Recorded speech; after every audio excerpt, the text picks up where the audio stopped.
Hello. From this short tutorial, you will learn how to create and manage an author who can be assigned to the created content. Proper usage of the authors allows you to easily search the content created by the specific authors.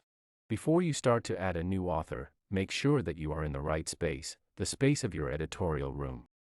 You can see all your spaces here.